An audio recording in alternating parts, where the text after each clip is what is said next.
ఇక నిన్న మనం ఒక ఆయన బయలుదేరిండు బస్ వేసుకొని, కారు ఖరాబ్ అయిందంట, కార్ఖానకు పోయిందంట, కారు లేదంటే ఆయన బస్ వేసుకొని బయలుదేరి కొడుకు చెప్తున్నాడు, జర్ర కారు అనుం చెడ్డది, కార్ఖానకు పోయింది, మళ్ళీ వస్తుంది రాదు. ఇంకది కారు మొత్తం ఖతం అయిపోయింది, కార్ఖానకు పోయింది. నువ్వు కార్ఖానాలో పెట్టంగానే ఎవడో టైర్లు పయ్యలు ఇప్పుకపోయి జుమరాత్ బజార్లు ఎప్పుడో అమ్మేసింది. కారు తూకం కింద అమ్మిండ్రు నాయన, ఇంకా మళ్ళీ మీ కారు రాదు. ఇక బస్సులో తిరిగట ఆయన చూస్తుంటే తిక్కలోడు తిరునాలకు పోతానంట, ఎక్కనికనే దిగనికనే సరిపోయిందంట.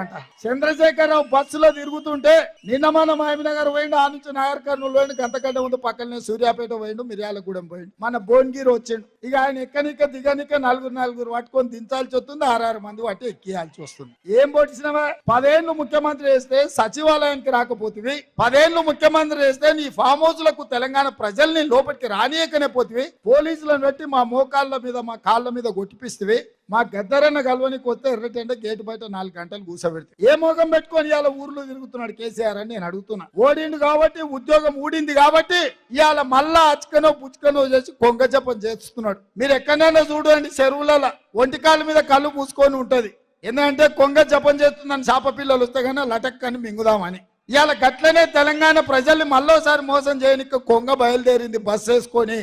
ఈ కొంగ పట్ల కూడా అప్రమత్తంగా ఉండి ఈ కొంగ కోటేసిరంటే అది పరోక్షంగా బీజేపీకి వేసినట్టే. అందుకే మిత్రులారా, మీకు అందరికీ నేను చెప్పేది ఒకటే, మా ఆర్టీసీ సోదరులు ప్రాంతంలో ఎక్కువ ఉంటారు. ఆనాడు ఆర్టీసీ దివాలా తీసింది, మీరు సమ్మె చేస్తే మీ కార్మికులను పొట్టన పెట్టుకున్నాడు కేసీఆర్. కానీ మేము వచ్చినాక ఈడ మా అక్కలు చాలా మంది ఉన్నారు, మా ఆడబిడ్డలకు ఆర్టీసీలో ఉచిత ప్రయాణం ఇచ్చి నెలకు 350 కోట్లు, ఇప్పటికి 1369 కోట్లు ఆర్టీసీకి ప్రభుత్వం నుంచి కట్టినాం. దివాలా నుంచి ఆర్టీసీని బయట పడేసినాం. మా అక్కలు మా ఆడబిడ్డలు అమ్మగారింటికి పోవాలన్నా అత్తగారింటికి పోవాలన్నా ఇంటి ఆయన మీద కోపం వస్తే చెప్ప పెట్టకుండా అమ్మ ఇంటికి పోవాలంటే కూడా చేతుల సిల్లి గవ్వ లేకుండా బస్సు ఎక్కిపోయేటట్టు చేసినాం. యాదగిరి గుట్టకు లేకపోతే భద్రాచలంలో రాముల వారిని దర్శించుకోవాలంటే ఒక్క పైసా ఏ పెట్టుబడి పెట్టకుండా దేవుళ్ళను గుళ్ళను దర్శించుకునే పరిస్థితి తెచ్చినాం. అదే కాదు, రాజీవ్ ఆరోగ్యశ్రీ ద్వారా మీకు 10 లక్షల రూపాయలు వైద్యానికి ఉచితంగా ఇచ్చినాం. ఆడబిడ్డలకు 500 రూపాయలకే ఇవాళ సిలిండర్ ఇస్తున్నాం. కేసీఆర్ మోడీ కలిసి 1200 చేస్తే ఇవాళ ఆడబిడ్డలకు 500 రూపాయలకే సిలిండర్ ఇస్తున్నాం. ఇంటూ కరెంటు చూస్తే కరెంటు షాక్ కొట్టినట్టు ఉండే 200 యూనిట్లు పేదోళ్లకు ఉచితంగా కరెంట్ ఇచ్చి ఇవాళ పేదల్ని ఆదుకున్నాం. అదే విధంగా పేదవాళ్ళకి ఇల్లు కట్టుకోనికే 4,50,000 ఇల్లు 22,500 కోట్లతోటి రాష్ట్రం నలుమూలల ఇందిరమ్మ ఇల్లు పేదోళ్ళు కట్టుకోనికే 5 లక్షల రూపాయలు ఇవాళ ఉచితంగా ఇస్తున్నాం. 30,000 నిరుద్యోగులకు 3 నెలల ఉద్యోగాలు ఇచ్చినాం. బీసీల జనాభా లెక్క కట్టి వాళ్ళ జనాభా ప్రకారం నిధులు ఇవ్వాలి, వాళ్ళ జనాభా ప్రకారం రిజర్వేషన్లు ఇవ్వాలి అని ఇవాళ బీసీ జనాభా మనం లెక్క కట్టినాం. హైదరాబాద్ నగరానికి కృష్ణా గోదావరి జలాలు తెచ్చి ఈ ప్రాంతంలో తాగునీటి సమస్య తీర్చినాం. మెట్రో రైలు వేసినాం, ఔటర్ రింగ్ రోడ్ కట్టినాం, అంతర్జాతీయ ఎయిర్పోర్ట్ వేసినాం. ఇన్ని చేసిన మనం ఈసారి మన ప్రభుత్వం ఉంది, మన ప్రాంతాన్ని అభివృద్ధి చేసుకోవడానికి పూర్తిగా మనకు అవకాశం ఉంది. అందుకే ఈ ఎన్నికల్లో ఈ పార్లమెంట్లో ఎల్బీ నగర్కి అవసరమైన అభివృద్ధి, హయత్ నగర్ వరకు మెట్రో, మూసి ప్రక్షాళన, వికారాబాద్ నుంచి నేరేడు చేరుల నల్గొండ జిల్లా వరకు మూసిని మొత్తం ప్రక్షాళన చేసి మంచి నీళ్లు బారే విధంగా ప్రాజెక్టును పూర్తి చేసి మీ 118 జీవో పరిష్కారం చేసి మిమ్మల్ని ఆదుకునే బాధ్యత నాది. మరి ఇన్ని పనులు చేసే నేను మిమ్మల్ని ఏం అడుగుతలేను, మనులు అడుగుతలేను, మాణిక్యాలు అడుగుతలేను, మీ ఇంట్లోన ఏమన్నా చిన్న వజ్ర ముక్కలు ఉంటే అవి కూడా అడుగుతలేను. లేకపోతే హయత్ నగర్ ఈ ఎల్బీ నగర్లో భూముల ధరలు మస్తు పెరిగినాయి, మా రంగన్న దగ్గర పొచ్చాడు ఉన్నాయి, గజం భూమి కూడా అడుగుతలేను. నేను ఏమడుగుతున్నా మిమ్మల్ని, ఏమడుగుతున్నా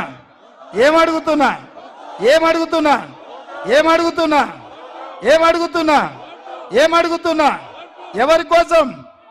అక్క కోసం. ఎవరి కోసం గట్టిగా చెప్పాలనా, ఇంపియాలి కదా.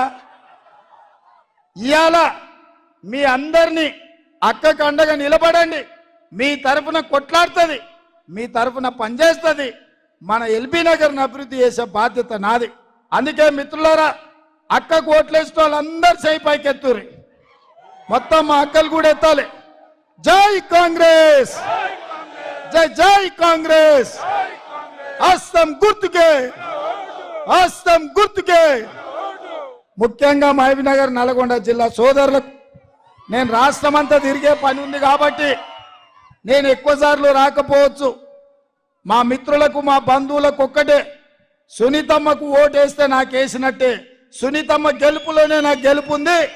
ఈ ఎల్బీ నగర్ 30,000 ఓట్ల మెజారిటీ ఇవ్వాల్సిందిగా కోరుకుంటూ మీ తరఫున మధు అన్న, మహేందర్ అన్న, మాల్రెడ్డి రంగన్న అందరు అందుబాటులో ఉంటారు. మిత్రుడు రామ్మోహన్ కూడా మీకు అందుబాటులో ఉంటాడు. మీ అన్ని సమస్యలు పరిష్కరిస్తాడని తెలియజేస్తూ మీ దగ్గర సెలవు తీసుకుంటున్నా. ముఖ్యమంత్రి కేసీఆర్ గారు అబద్ధాల కోరు, అబద్ధం చెప్తున్నాడు అని చెప్తాడు. ఇప్పుడు నా దగ్గర ఉన్నది కాగితం. నిన్న ఉస్మానియా యూనివర్సిటీలో అక్కడ చీఫ్ వార్డెన్ గారు ఒక సర్కార్ ఇష్యూ చేసిండ్రు. కరెంటు కోతలున్నాయి, నీళ్ల కొరత ఉంది, హాస్టల్ మూసేస్తున్నాం, మీరు ఇంటికి పోండి అని చెప్పించండి. దాన్ని పెట్టి మళ్ళా నేను ట్విట్టర్లో పెట్టి ఇయ్యాల, అదే బట్టి విక్రమార్క గారు చూడండి మీ ఘనత ఎంత ఉందో, ఎక్కడో మహబూబ్ నగర్ ఖమ్మం కాదు ఉస్మానియా యూనివర్సిటీకే నీళ్ళు ఇచ్చే దిక్కు లేదు అని నేను పెట్టిన. ఏం చేసిండ్రు తెలుసునా? ఏం చేసిండ్రు?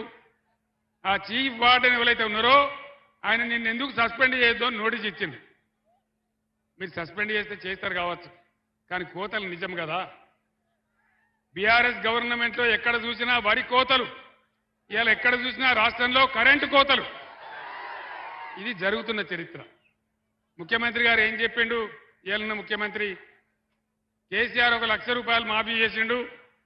మీరు పరిగెత్తుని, ఇక ఉరుకుని, లగెత్తుని పోయి 2 లక్షల రుణం తీసుకోండి. నేను డిసెంబర్ 9 నాడు 10:30 గంటలకే మాఫీ చేసి పడేస్తా అని చెప్పిండు. అయిందా? 2 లక్షల రుణమాఫీ అయిందా?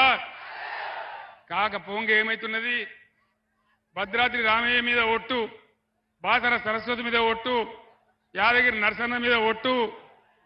ఎన్ని ఓట్లు పెట్టుకుంటావు ముఖ్యమంత్రి? ఎన్ని ఓట్లు పెట్టుకుంటావు? ఎవరు నమ్ముతారు? ఇది పద్ధతేనా?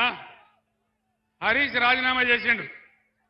ఆగస్టు 15 లోపల నువ్వు రుణమాఫీ చేయకపోతే నువ్వు రాజీనామా చేయాలి, నేను కూడా రాజీనామా ఇస్తున్నా అని చెప్పి హరీష్ పోయి రాజీనామా ఇచ్చిండు.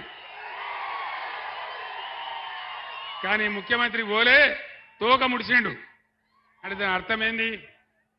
నేను ఒక్కటే మాట మీకు మనవి చేస్తా ఉన్నా, అబద్ధాలు మాట్లాడి అడ్డగోలు హామీలు ఇచ్చి ప్రజలను బురిడి కొట్టించి గద్దెకొచ్చిన ఈ ప్రభుత్వం ఏ ఒక్క హామీ నెరవేర్చలేదు.